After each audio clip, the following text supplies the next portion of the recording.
Hello दोस्तों, आपका Neetu study point में स्वागत है। मैं आपके साथ नीतू शर्मा। आज हम पढ़ेंगे वर्णमाला। आज क्लास फर्स्ट है, हिंदी में देखेंगे आज वर्णमाला। ठीक है, तो पहले देखते हैं वर्णमाला क्या है। तो पहले वर्णमाला की परिभाषा। तो वर्णमाला की परिभाषा। तो वर्णमाला की परिभाषा क्या हो गई कि वर्णों के व्यवस्थित समूह को वर्णमाला कहते हैं। किसके? वर्णों के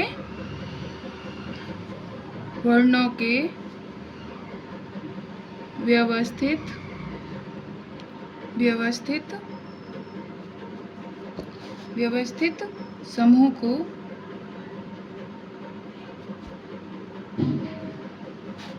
वर्णमाला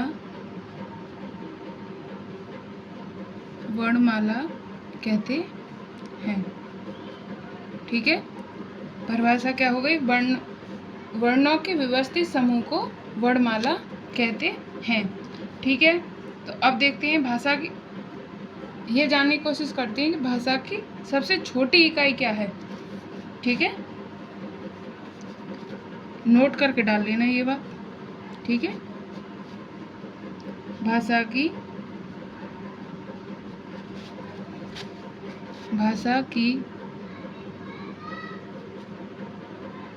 सबसे छोटी इकाई लिखित इकाई। ठीक है, लिखित इकाई कौन सी है? तो कौन सी है लिखित में? लिखित है वर्ण। ठीक है, दूसरा पॉइंट, भाषा की, देखो ये तो हो गई लिखित, तो मौखिक कौन सी हो गई? सबसे छोटी इकाई। ये लिखित, अब ये हो गई मौखिक। मौखिक मतलब बोलने वाली, लिखित लिखने वाली, मौखिक बोलने वाली। तो बोलने वाली ध्वनि। ठीक है, ध्वनि। वर्ड कैसे? जैसे हम बोलेंगे आ, तो आ हम लिख सकते हैं। ठीक है, हम बोलेंगे आ, तो आ हम लिख सकते हैं। ध्वनि जो मुंह से बोलने पर, जैसे आ हमने बोल दी, जो लिखी नहीं पर बोली है, तो ये हो गई मौखिक। ठीक है, मौखिक की ध्वनि, क्योंकि मुख से बोलेंगे तो ध्वनि निकलेगी, तो वही ध्वनि सबसे छोटी इकाई हो गई। ठीक है, तो अब देखते हैं वर्णमाला की परिभाषा हो गई। वर्णों के व्यवस्थित समूह को वर्णमाला कहते हैं। कैसे व्यवस्थित है वो देखते हैं। ठीक है, कुल वर्ण कितने हैं? कुल वर्ण पहले कितने थे? 52, अब हो गए 53। ठीक है, पहले कितने थे? 52, अब हो गए 53। ठीक है, पहले कौन, अब ठीक, तो कौन कौन से हो गए? 53, 11 स्वर। ठीक है, 33 व्यंजन प्लस 2 अयोगवाह।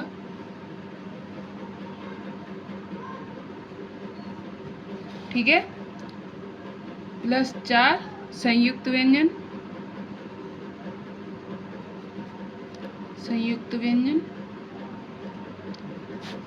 प्लस 2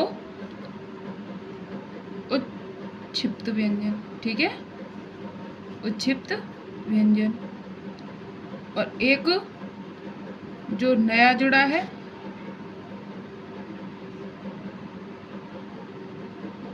ठीक है, ऐसे करके होता है ये विशिष्ट व्यंजन। ठीक है, ये कौन सा हो गया? विशिष्ट व्यंजन। ठीक है, कुल वर्ण कितने हो गए? 53, 11 स्वर, 33 व्यंजन, 2 अयोगवाह, 4 संयुक्त व्यंजन, 2 उच्छिप्त व्यंजन, 1 विशिष्ट व्यंजन। ये नया जुड़ा है, नया। ठीक है, अब देखते हैं स्वर कौन कौन से हैं। चलो इसमें भी स्वर कौन कौन से हो गए।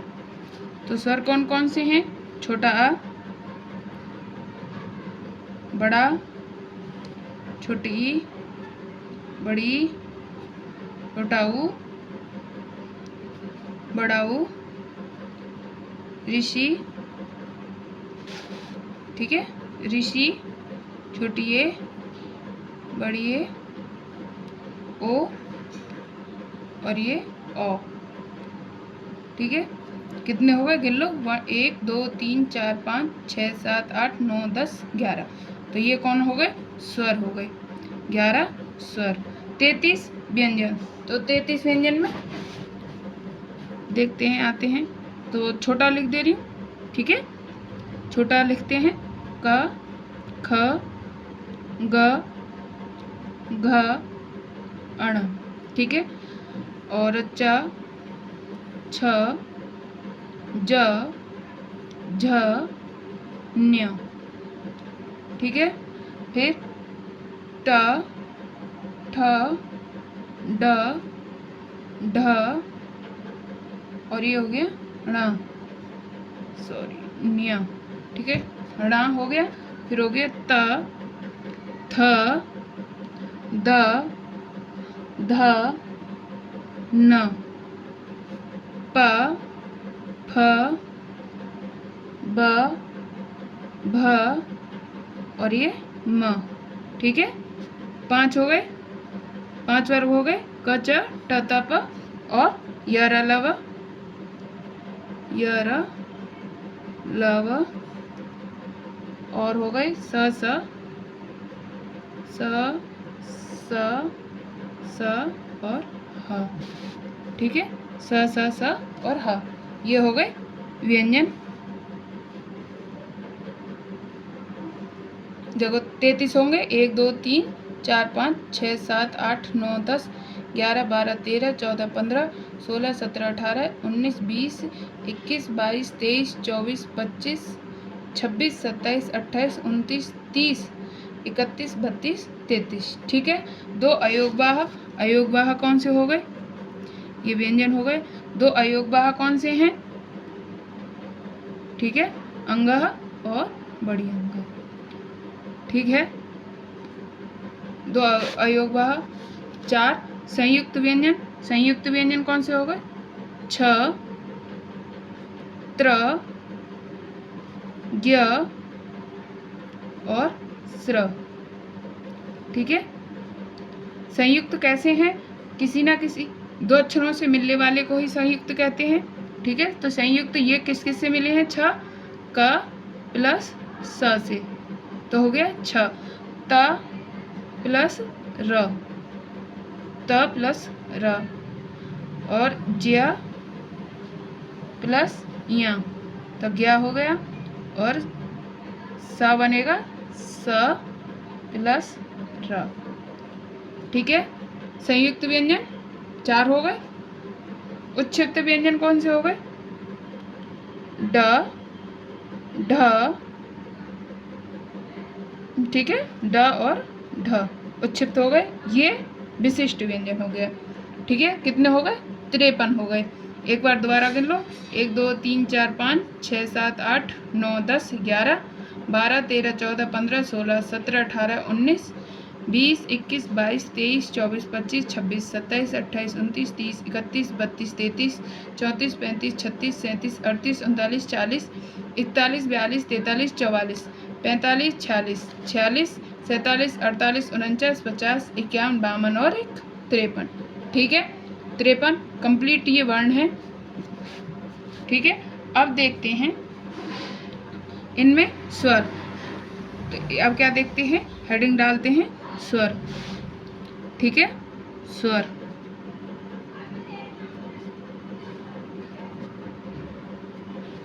ठीक है, जो भी चीज़ समझ में नहीं आ रहा तो कमेंट में बता दें ये चीज़ समझ में नहीं आई। ठीक है, मैं कोशिश करूँगी दोबारा बता दूँ। ठीक है, परिभाषा। पहले स्वर है तो पहले इसकी परिभाषा। तो परिभाषा क्या हो गई? परिभाषा वे वर्ण जिनका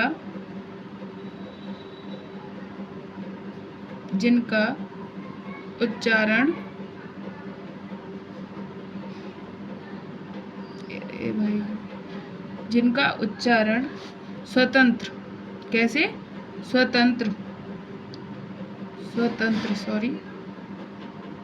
स्वतंत्र या हम कह सकते हैं बिना रुकावट के, ठीक है, बिना रुकावट, ठीक है, रूप से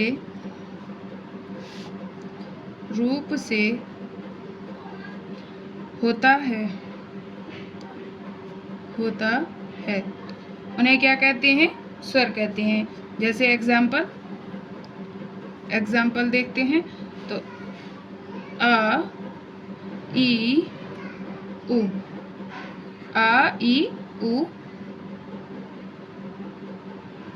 आदि, ठीक है, आ ई उ आदि, ठीक है। ये कौन से ऐसे स्वर हैं? आ ई उ बिना रुकावट के बोले जाते हैं, या फिर इन्हें आ ई उ को मूल स्वर भी कह देते हैं, ठीक है। और अब देखते हैं व्यंजन। एक मिनट, अब देखते हैं व्यंजन। तो व्यंजन की परिभाषा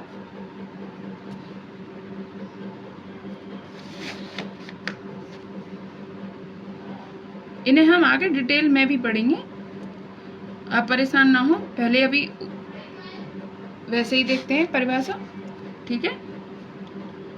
तो वे वर्ण जो स्वतंत्र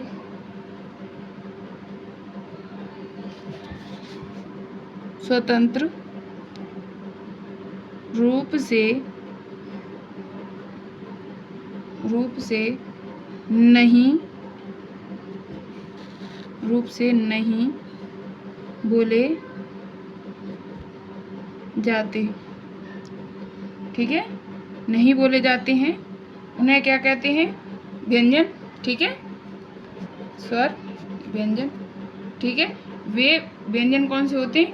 वे वर्ण जो स्वतंत्र रूप से नहीं बोले जाते, स्वर जो वे वर्ण जिनका उच्चारण स्वतंत्र हो, बिना रुकावट के हो, ठीक है, वो कैसे होते हैं? वो स्वर होते हैं। व्यंजन में रुकावटें आती हैं, वे वर्ण जो स्वतंत्र रूप से नहीं बोले जाते। जैसे हम अर्थात कह सकते हैं, अर्थात में कह सकते हैं, अर्थात स्वरों की सहायता से उच्चारित होते हैं। कैसे बोले जाते हैं? इन्हें किन की सहायता जरूरत पड़ती है? तो स्वर की सहायता पड़ती है, ठीक है। जैसे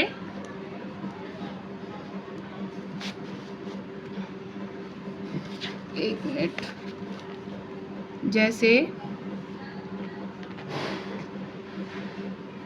क, ठीक है, देखो का बोल के देखो तुम खुद, तो आपको पता चलेगी कि हाँ का के पीछे बाद में आ जरूर बोला जाता है। जैसे हमने बोला क, तो का आ रही है ना पीछे, तो ये स्वर, इसमें स्वर की सहायता लेनी पड़ती है। अगर हम बिना स्वर के बोलेंगे तो क बोलेंगे, क, सिर्फ आ नहीं बोलेंगे, इसके नीचे हलंत लगा देते हैं, क प्लस आ, तो ये होगा क। जैसे आप दूसरा ले लो, ख ले लो, तो ख पीछे अ बोला जाएगा, ख, तो ख अ, ठीक है। ऐसे ही सभी व्यंजनों में पीछे जरूर आ बोला जाता है, ठीक है। ये हो गए, ये हलंत का जरूर ध्यान रखें। अगर हमने हलंत नहीं लगाया तो वो खाली आधा होगा, ठीक है। अगर हम उसे पूरा बनाएंगे, व्यंजन बोलेंगे, पूरा व्यंजन बना के बोलेंगे, तो उसमें आ हमें जरूर लगानी पड़ेगी, ठीक है। ऐसे आप सभी में लगा के देख सकते हैं। ठीक है, आगे हम पढ़ते हैं। ठीक है, ये हम अब आगे हम कल पढ़ेंगे। आपको यहीं तक बताना है, ये पहले वीडियो है, आपको बताना है ये क्लास कैसी लगी। ठीक है, आपको कमेंट में बतानी है, जो भी कमी है आप कमेंट में बताएं, मैं ज़रूर उन्हें पूरी करूँगी। ठीक है, धन्यवाद।